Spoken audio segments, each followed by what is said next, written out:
Anime Creep's goals are to be an active platform for the development of the animation industry in the Caribbean, as well as become that assistant for distribution to a global audience for animated content, so that animators can come and Anime Creep can provide that support if they want to sell or market their product. So Anime Creep started in 2001 as a very small team, but it now boasts up to 12 employees and over 20 volunteers at peak festival season. The core group of our 8 projects are about 30 persons, but our goal, our plan is at the Anime Creep Festival, where our large presence is to host some of that training so that we could now train upwards of 100 persons. The interesting thing about this Global Skills Initiative for me is that it allows us to bridge a gap.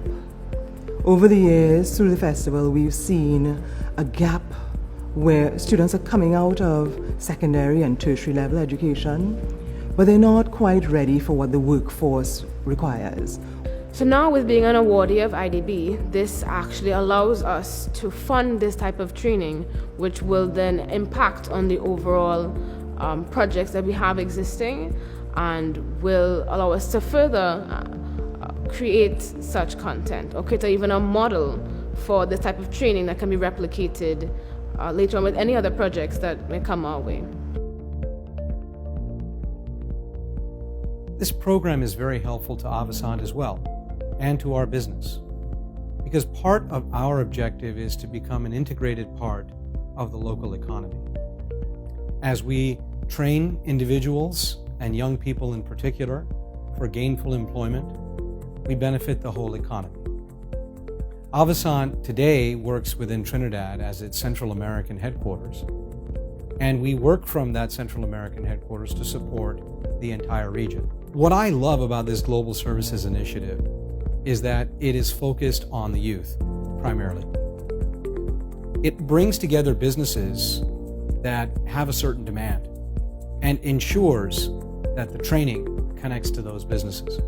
So we're not just educating people and individuals for something that is unknown, but we're educating them for something that is tangible. Coded Arts is an interactive media company. We do outsourcing for game development, design content, virtual reality, and so forth. The company has been in operation for about 3 years, and at capacity, we staff 20 employees. Coded Arts is trying to position itself as the key player in the region for video game outsourced development work. That is US, European, even Asian countries that develop the AAA video games that we all have known and come to love. They outsource most of the production to those works out of their own country. Currently, there's no outsourcing of that kind of work to the Caribbean region, and we want Coded Arts to be the first to capitalize on that industry and bring it and spread it throughout the region. So before the Skills from Global Services Award came onto our radar, Coded Arts had set out on a mission to train our staff to the highest quality possible. And through that end, we started reaching out to studios abroad to assist with those goals. The global skills promotion coming on stream has now allowed us to directly say to these studios, let us get some of your talent for 2 weeks to come to Trinidad, work with us and train us in 3D modeling, 3D art creation, concept art, technical art assets, and so forth for interactive media and video games. Bring them here, and that's what it's allowing us to do, to get the talent into Trinidad, teach us so that we can now go out there.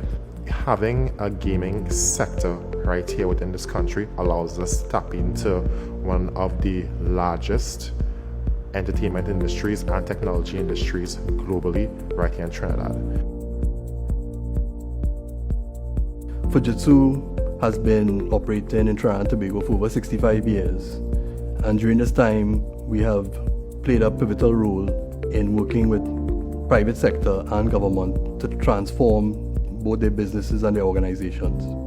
We currently have just around 100 employees, because we are full service providers, so we provide complete sales and service delivery from the Trinidad location, serving customers locally, in the region, and even globally.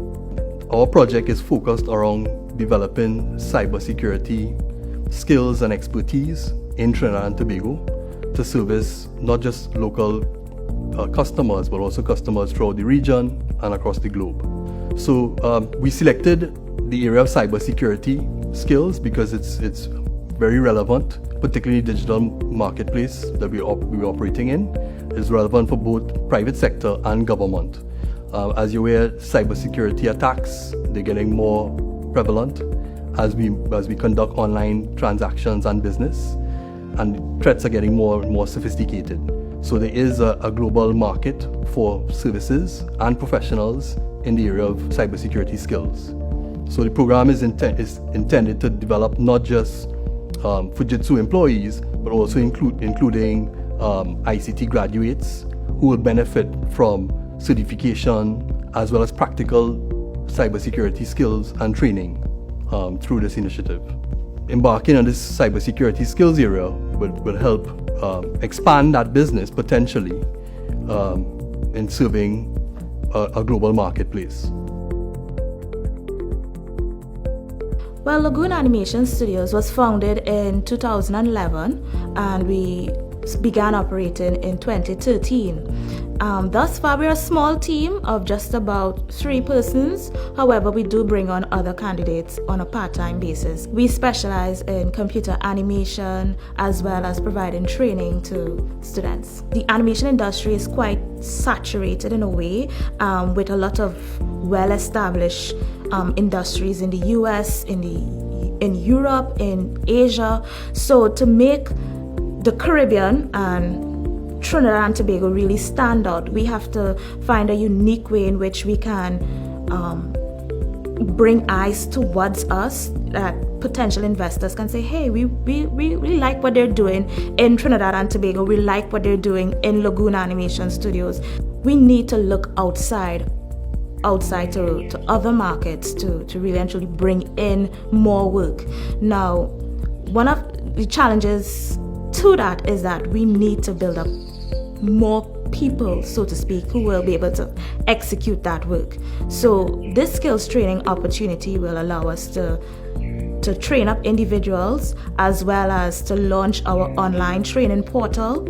As well, we're looking to develop a pricing strategy which is much more comfortable to our clients. Instead of our clients paying a full fee up front, we're adopting a payment service which we call Talent as a Service. So for a monthly subscription fee, we will have loyal customers who will be able to access our services such as animation, storyboarding, script development, and just pay a nominal fee every month that's easier on the pocket and on their production budgets. In a nutshell, this proposal encapsulates us developing a repository of online videos as well as step-by-step guided tutorials. Users will be able to access it anywhere in Trinidad and Tobago free of charge. Our target number of students for this proposal, it's 50 students. However, because of the online nature of this training, it will allow for us to reach a wider, almost unlimited number of potential students.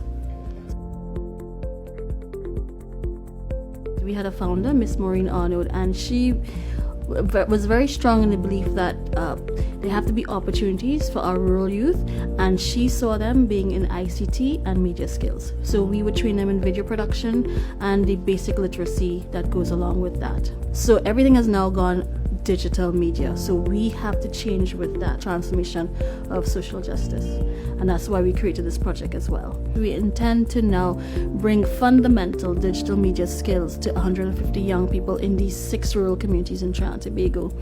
Our intent is to train them at a level that they can now be at the entry level for jobs as story writers, videographers, and also editors, and in sound and video. We need to have people who can hear our stories in our voices, and when you train young people, you actually change an industry for 5 to 10, 15 years out. And if we start with 150 youth, I would like to continue that pipeline in that we have multiple years where we have more youth, because out of that 150, 20 will retain, but you have to keep going to build that pipeline. So they will be the YouTube creators of tomorrow. They will be the next generation of filmmakers. They will be the next generation of media house leaders.